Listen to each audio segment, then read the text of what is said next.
Hi, I'm Matthew Saleski, and today I thought I'd do something a little bit different. I want to pull back the curtain to showcase to you how building a professional brand is really exercising the exact same muscle as building a go-to-market brand for a company. It's a skill that I've been employing for companies who are seeking my expertise, as well as for career mentees who are seeking advice. It's all about the subject of brand building. And here's the key. Every great brand starts by answering four essential questions: who, what, why, and how. So let's break that down. When we start with the question who, this question is really asking, who are we talking to? And the answer is never it's everyone. It is about the right people. It's about your audiences, your customers, your future employees, your future colleagues. And that's an important point, I can't stress enough. One example that comes to mind is I was working with a private equity leader who was just a whiz in finance. But for him, marketing was like a foreign language. Paid search efforts were called SEO, and marketing expenditures were what marketing calendar meant. We were talking a different language. And that's when it hit me.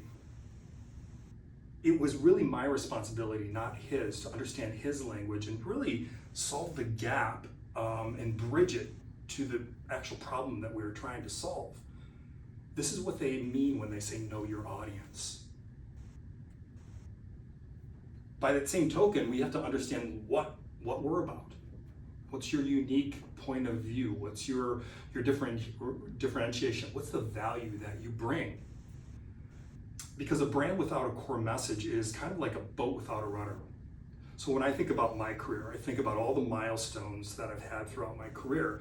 And what becomes really evident to me is that I'm a change agent. I'm an innovator. But it's also equally important to understand what you're not. I am not a private equity financer, and that's okay. But I do understand their mindset. And so that's what the lesson is here, is that great brands leverage their strengths, and for their shortcomings, they rely on partnerships. They rely on empathy and clarity.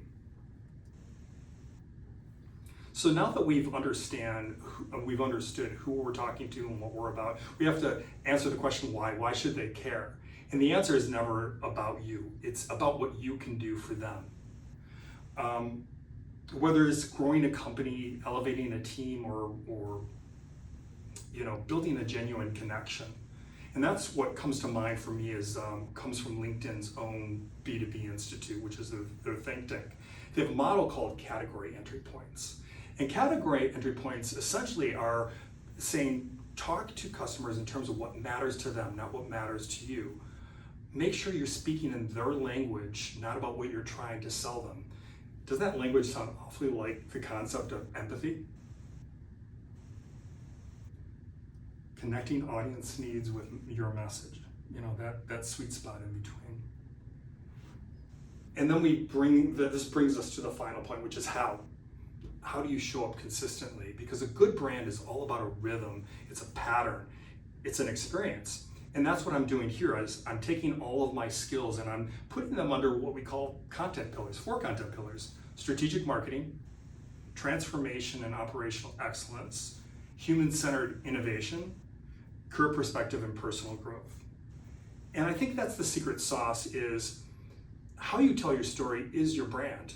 Whether it's a LinkedIn post, a go-to-market campaign effort, a product pitch, that's what is speaking to you.